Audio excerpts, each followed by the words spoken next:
Je suis neurologue libéral à Saint-Denis, je suis installé en centre-ville de Saint-Denis depuis 2017. Et en fait, depuis à peu près 1 an et demi, j'ai débuté une activité sur la clinique Sainte-Clotilde d'exploration du sommeil. Donc voilà, les organisateurs m'ont demandé de faire un petit retour sur cette activité.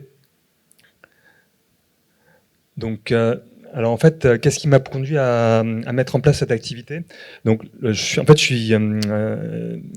une formation en fait de neurologue et j'ai été chef de clinique dans l'unité des troubles du sommeil et de l'éveil du CHU de Montpellier, qui est un des centres de référence de la prise en charge des hypersomnies rares. Donc j'ai acquis une certaine expertise dans la lecture des explorations polysomnographiques et dans la prise en charge des patients qui présentent des troubles du sommeil. Et en fait, quand je suis arrivé ici en 2017, j'ai pas mal de collègues ou de médecins qui m'ont envoyé des patients qui étaient plutôt à explorer sous l'angle sommeil plus que pathologie d'organes ou SAOS. Ça pouvait être déjà des patients qui avaient été explorés par polygraphie pour lesquels on avait dédouané un trouble respiratoire nocturne. Et j'avais besoin d'avoir un certain nombre d'outils pour explorer ces patients que j'ai pas réussi à trouver en arrivant à La Réunion. Donc j'ai commencé à faire un peu de polysomnographie en ambulatoire et puis je me suis retrouvé assez vite limité et du coup j'ai commencé à prospecter pour mettre en place un centre, pour pouvoir faire des explorations un peu plus spécifiques du sommeil. Alors quand on dit exploration un peu plus spécifique, je ne sais pas si ça parle à tout le monde. Moi, avant de commencer à travailler dans un laboratoire d'exploration du sommeil, en fait, je savais très peu ce qu'on y faisait.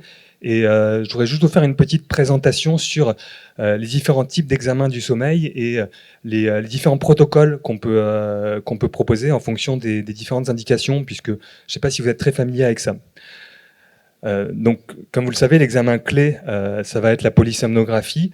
Et cette polysomnographie, donc, c'est un enregistrement de la qualité du sommeil et de divers paramètres électrophysiologiques sur une nuit de sommeil. Cette polysomnographie, on peut très bien la faire en ambulatoire. Et à la base, elle comporte d'une part un enregistrement neurophysiologique de la qualité du sommeil par le biais d'un enregistrement d'électroencéphalogramme sur au moins 3 voies, une frontale, une centrale, une occipitale. Des voies qui permettent d'explorer les mouvements oculaires, des voies qui permettent d'explorer l'électromyogramme habituellement au menton pour avoir le tonus musculaire. Et puis, il y a des capteurs respiratoires qui sont habituellement les mêmes que ceux qu'on met dans la polygraphie, donc le flux respiratoire, le son, les efforts, la saturation et un capteur de position. On a aussi habituellement 2 électrodes de CG, des électrodes qui me permettent de voir quels sont les mouvements, en particulier les mouvements des jambes. Et c'est un examen qui se fait sur une nuit. On peut très bien le faire en ambulatoire, même si c'est assez peu confortable. Dans mon expérience, en fait, finalement, les gens perdent assez peu les électrodes. Mais en fait, le faire en milieu hospitalier a plusieurs avantages que je vais vous détailler en fait dans certaines pathologies. Alors, quelles sont les pathologies qui vont nous être envoyées en fait dans les centres du sommeil? Finalement, en fait, la pathologie la plus fréquente, ça reste l'insomnie avant les troubles respirateurs nocturnes. C'est, comme vous savez, l'insomnie, c'est une plainte en fait de mauvais sommeil, donc difficulté d'endormissement, réveil intempestif au cours de la nuit, réveil précoce, ou bien alors même une plainte de sommeil peu récupérateur ou de mauvaise qualité sans qu'il y ait vraiment de cause organique, avec des répercussions sur la journée ou alors qui induit une préoccupation particulière. C'est un diagnostic qui est essentiellement clinique et en fait c'est une pathologie qui est assez fréquente et qui s'intrigue fréquemment avec des comorbidités psychiatriques, rarement des problèmes médicaux ou endocriniens. Dans l'insomnie chronique, en fait, le paramètre principal, c'est l'hypervigilance. Et dans la plupart des cas, il y a une espèce de cercle vicieux qui s'est mis en route. Et en fait, habituellement, les traitements médicamenteux sont assez peu efficaces et posent des problèmes au long cours de dépendance et d'effets indésirables. Et en fait, le traitement le plus qui est reconnu à l'heure actuelle, c'est l'ATCC, en plus de la prise en charge des comorbidités psychiatriques lorsqu'elles existent.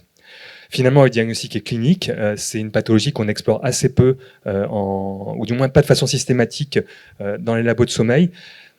C'était le cas, en fait, peut-être il y a une dizaine d'années. Peut-être maintenant, avec la multiplication des centres et la disponibilité des examens, on a plus tendance à les explorer.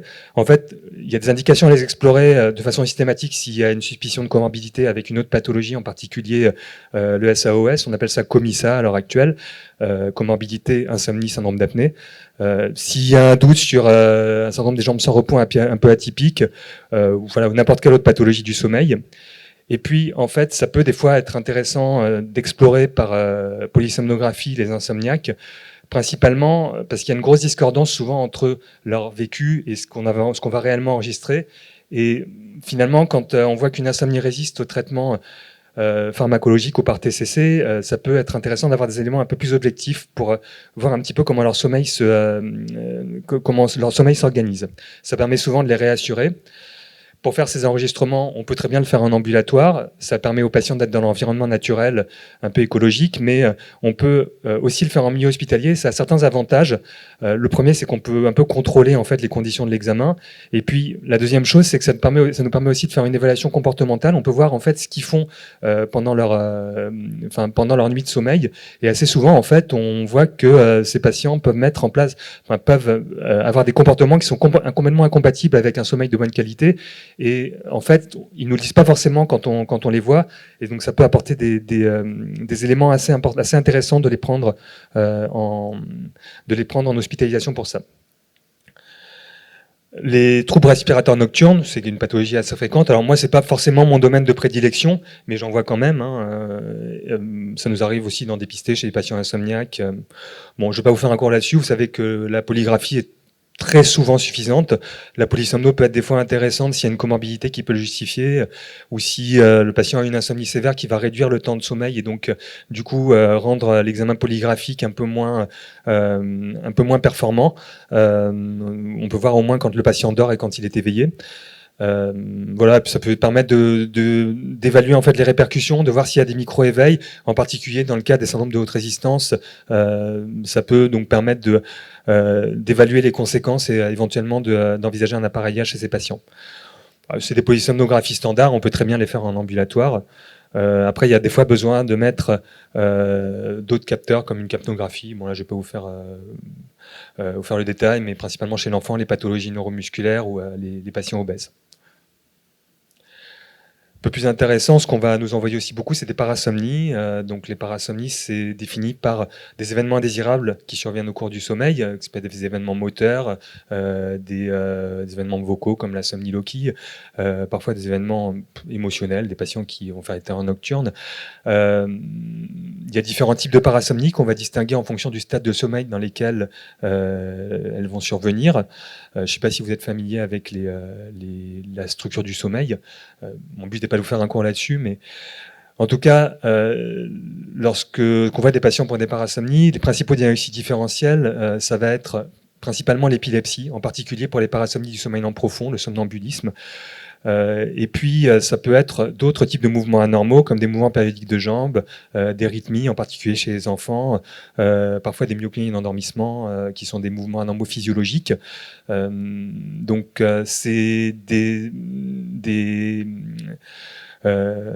indications dans lesquelles les explorations peuvent être intéressantes, puisque c'est des patients qu'on n'explore pas forcément, en particulier dans le cadre de parasomnie classique qui débutent chez l'enfant et qui ont vraiment un mode d'expression qui est assez classique. Et pour explorer ces parasomnies, il y a certaines spécificités, et c'est à ça en particulier que j'ai eu plus de mal à trouver dans l'état actuel des choses à La Réunion. D'abord, il est préférable d'avoir un montage électroencéphalographique étendu.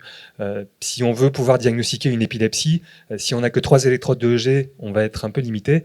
Et en fait, il est préférable d'avoir au moins 4 voix par hémisphère, donc d'avoir au moins 8 voix de EEG. Et donc ça nécessite d'avoir un appareil qui permette d'avoir suffisamment de voix d'enregistrement pour pouvoir enregistrer ces patients et qui permettent de modifier les montages pour en fait après pouvoir reconstruire des signaux de EEG. Et souvent les appareils de polysomnographie à visée recherche d'apnée sont pas suffisamment performants pour ça.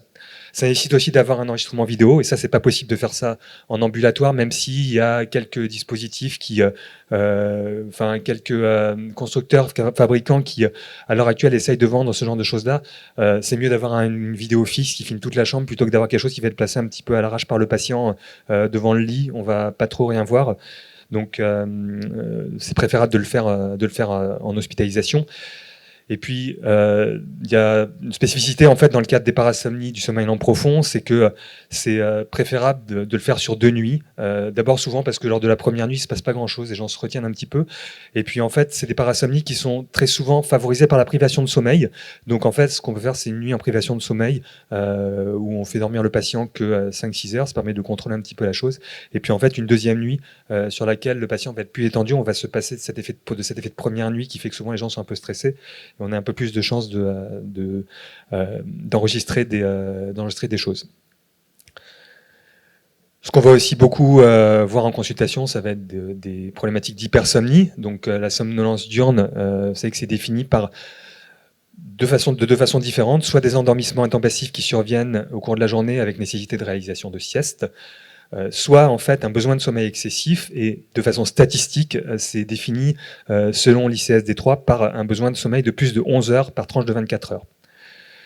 Alors bon voilà, les causes d'hypersomnie, elles sont très très variables. Le syndrome d'apnée du sommeil en fait partie, mais il y en a d'autres, hein, plein de choses qu'on peut des fois dépister à l'interrogatoire, des causes psychiatriques, des facteurs médicamenteux, différentes pathologies médicales. Et puis, on a aussi des causes, entre guillemets, neurologiques d'hypersomnie, qu'on appelle les hypersomnies centrales, et qu'on va distinguer en narcolepsie et hypersomnie idiopathique. Grosso modo, c'est deux pathologies qui sont à peu près cousines. Il peut y avoir parfois certains critères diagnostiques dans le cadre de la narcolepsie qu'on peut retrouver lors de l'examen clinique ou à l'interrogatoire. Mais grosso modo, ça va nécessiter d'avoir des protocoles d'exploration particuliers. Donc en fait, les hypersomnies, on les explore assez facilement s'il n'y a pas d'étiologie évidente. Très souvent, la polygraphie peut être suffisante s'il y a une forte suspicion de syndrome d'apnée du sommeil. On peut faire une polysomno pour évaluer la structure du sommeil, mais si on a une suspicion d'hypersomnie centrale, ou si on n'a pas tellement d'orientation diagnostique quand on voit les patients, on peut être amené à faire des tests qu'on va appeler tests itératifs de latence d'endormissement, qui sont des tests qu'on fait dans la journée, forcément après une nuit d'enregistrement polysomnographique, parce que ces tests ont besoin, il faut s'affranchir de la privation de sommeil pour que ces tests soient valables, donc il faut qu'on ait enregistré au moins 6 à 7 heures de sommeil, c'est 7 heures sur les derniers critères sur la nuit précédente. Donc on fait 4 à 5 tests dans la journée qui doivent être répartis en termes horaires, et ils sont faits à peu près tous les 2 heures. On met le patient en condition de sieste, on lui dit de se détendre, on éteint les lumières et on regarde le temps qu'il met à s'endormir, on regarde la structure de son sommeil au cours des siestes. Et en fait, on a là-dessus des critères diagnostiques dans le cas des hypersomnies centrales, comme ça vous est montré sur le schéma de gauche, où on voit que les narcoleptiques s'endorment beaucoup plus rapidement que les contrôles. La latence cut-off, c'est 8 minutes. Donc en fait, on fait la moyenne du temps d'endormissement pour les 4 à 5 siestes. Donc c'est un examen qui est important à effectuer dans le cas des hypersomnies. On peut passer à côté en fait d'hypersomnie en fait lorsqu'on fait des tests itératifs de latence d'endormissement chez des patients qui se plaignent par exemple de pouvoir dormir 20 heures sur 24. Ils vont pas forcément s'endormir quand on va les mettre en condition de sieste, et donc ça peut être intéressant de faire des enregistrements plus prolongés.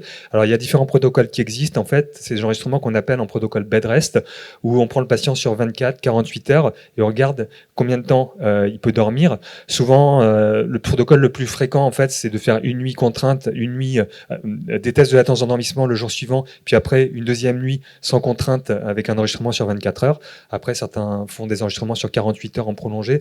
Ça nécessite d'avoir en fait un temps suffisant sur une seule nuit. Si le patient est un peu privé de sommeil, il peut très bien dormir très longtemps, et du coup, on peut faire des diagnostics un peu par excès comme ça. Donc, il faut qu'on ait qu'on soit au moins affranchi qu'il n'y ait pas de la privation de sommeil, et puis qu'il y ait au moins plusieurs nuits d'enregistrement.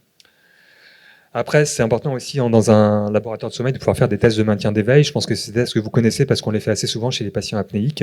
Donc le principe, c'est de tester la vigilance. C'est exactement l'inverse des tests itératifs de latence d'endormissement. Et là, le principe, c'est de faire 4 tests de 40 minutes dans la journée. On met le patient dans une situation confortable, dans un fauteuil ou dans un lit où il est semi-assis.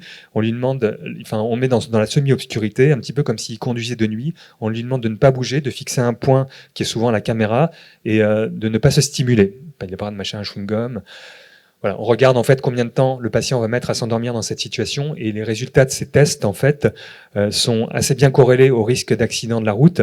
Et vous savez qu'à l'heure actuelle, depuis l'arrêté ministériel du 3 avril 2022, ces tests maintenant sont réglementaires pour la reprise de la conduite chez les patients qui ont une plainte de somnolence, quelle que soit l'origine et quel que soit le type de permis, même pour les permis de poids léger. Ce qui va probablement poser un problème dans le cadre de la saturation en fait des labos de sommeil. Juste par rapport aux troubles du rythme circadien, bon, il n'y a pas d'indication à faire d'enregistrement de sommeil chez ces patients qui ont en fait un décalage de phase ou un rythme veille-sommeil irrégulier. La seule chose, en fait, dans le cadre des laboratoires de sommeil, et ça, c'est pas forcément facile à obtenir, c'est qu'il faut quand même pouvoir s'adapter au chronotype du patient. Un patient qui va dormir habituellement de 6h à midi, si l'enregistrement on le fait en pleine nuit, finalement, on risque d'enregistrer assez peu de sommeil. Et pour pouvoir être un peu performant, il faut avoir un protocole qui puisse être un petit peu flexible. Et c'est quelque chose, en tout cas, que j'ai tenu à pouvoir faire sur mon activité. Alors, j'ai mis cette diapo, mais en fait, je ne sais pas si j'ai vraiment très envie de parler de ça, parce qu'en fait, comme ça rejoint en fait ce que ça fait écho en fait à ce qu'on disait tout à l'heure, c'est que finalement on se connaît assez peu en fait. Moi, je suis dans le Nord, donc je connais assez bien l'équipe du Nord du CHU.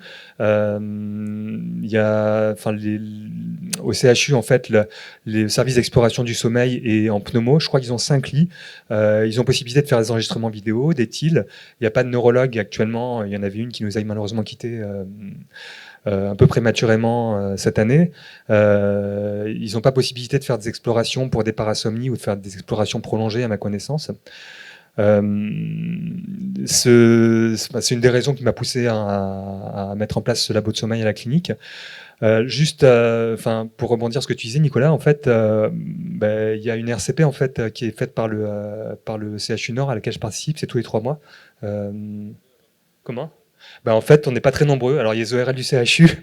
La dernière fois, on était 2, en fait. Et c'est vrai que je pense que c'est un défaut de communication par rapport à ce dispositif. Mais en fait, du coup, on a assez peu de dossiers à présenter à chaque fois. Et c'est vrai que ce serait intéressant d'avoir un petit peu plus, quoi.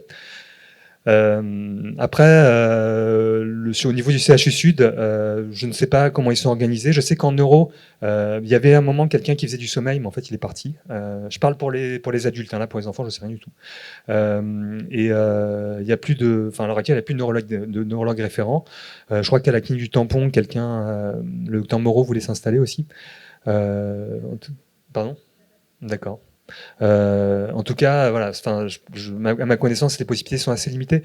Et dans l'Ouest, je ne sais pas si. J'ai cru comprendre que le docteur Chéral faisait des polysomnos, mais il y a un lit, d'accord. Après, je crois qu'il y a une neurologue qui était intéressée, mais après, je ne sais pas du tout comment ça a évolué, si il y a des explorations un peu poussées qui ont pu être faites. J'avance un peu en fait, donc juste par rapport pour pouvoir explorer tous ces patients en fait, il y a certaines contraintes, donc ça nécessite d'avoir une chambre individuelle dans une clinique ou dans un milieu hospitalier, une chambre qui est câblée, dans laquelle il y a une obscurité et silence total. Donc il faut qu'il y ait un local qui est souvent le poste infirmier dans lequel on puisse installer un poste de relecture et de surveillance des examens. En termes de matériel, il faut un polysomnographe qui puisse avoir suffisamment de voix pour enregistrer au moins 8 dérivations de EEG et des paramètres respiratoires et sur lesquels on puisse éventuellement ajouter de l'EMG.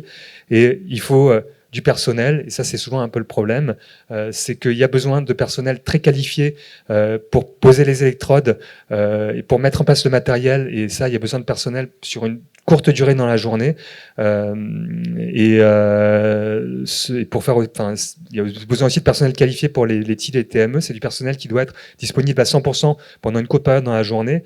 Et c'est là que c'est pas évident à trouver parce que la formation des soignants, que ce soit les infirmières ou les manip radio, à qui normalement les formations de techniciens sont les plus ouvertes, finalement leur formation initiale est très très loin de ça. Donc ils ont souvent pas spécialement l'envie de se former.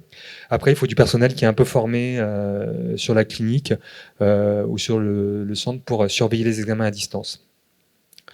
C'est des examens qui sont finalement relativement relativement valorisé.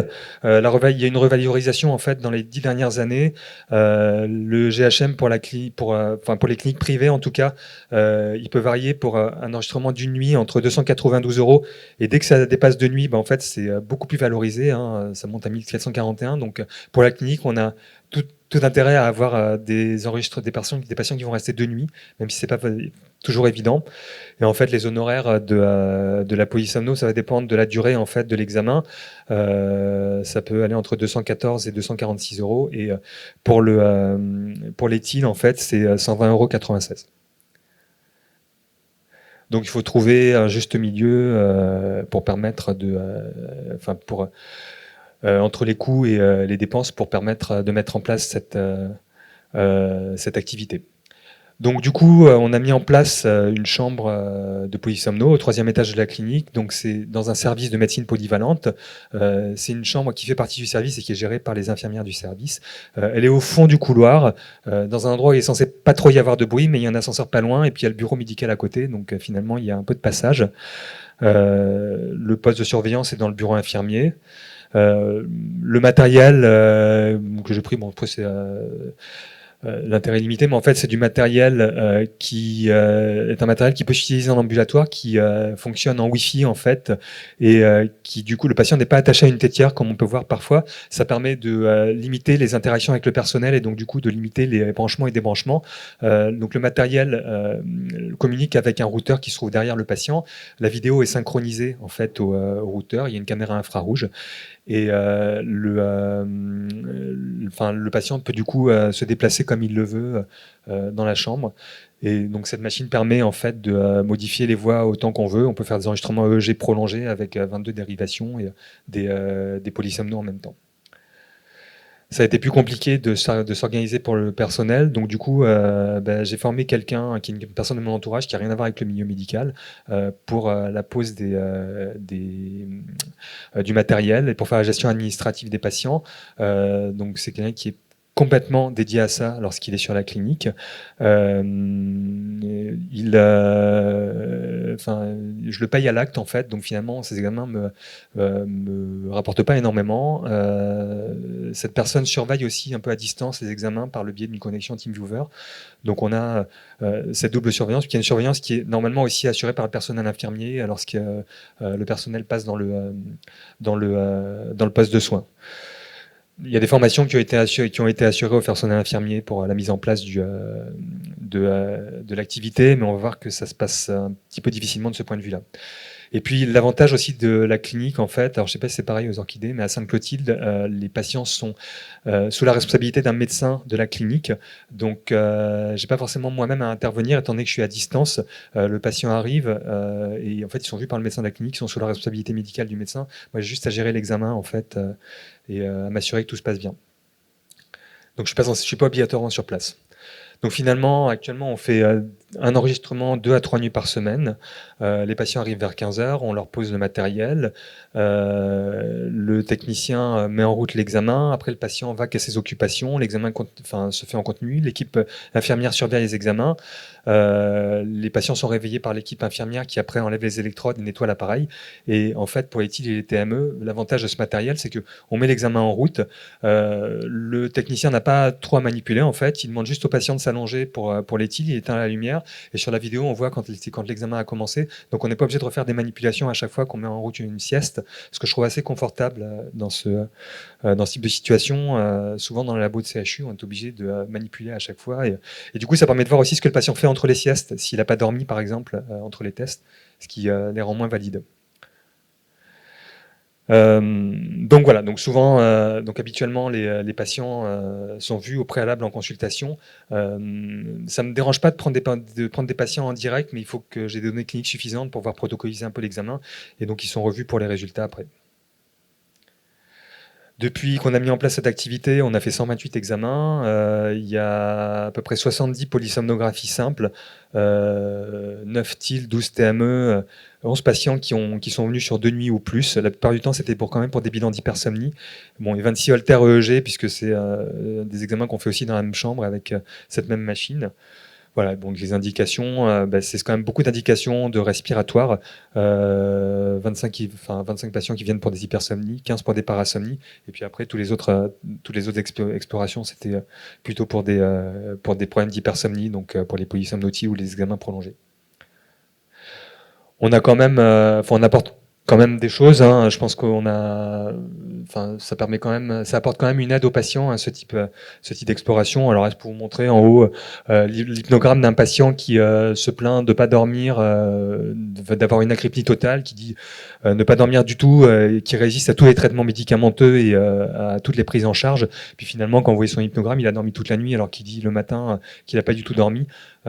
C'est pas forcément évident à prendre en charge, mais au moins ça nous permet de voir qu'il dort quand même bien mieux que ce qu'il pense. Ici en bas, c'est un patient que je suis depuis quelque temps pour des mouvements anormaux d'origine psychogène, qui se plaignait d'une insomnie assez sévère. Sur le schéma de gauche, il avait un sommeil qui était complètement déstructuré en fait par un gros syndrome d'apnée du sommeil. Il est adhérent à la PPC, il la garde 10 heures par nuit, mais finalement lui il dit qu'il dort tout aussi mal. Donc il a été repris il y a une dizaine de jours et finalement, vous voyez que la PPC c'est magique, hein, sur le deuxième hypnogramme, son sommeil est quasiment normal, mais bon c'est vrai qu'il dort pas non plus énormément et on peut voir qu'il n'a pas perdu l'habitude de se coucher très très tôt, autour de 20 heures, et il espère pouvoir dormir jusqu'à 6 heures du matin, donc c'est pas étonnant qu'il dorme assez mal. Voilà, c'est pour vous montrer des... Bon, je pourrais pas vous montrer, il y a une vidéo normalement.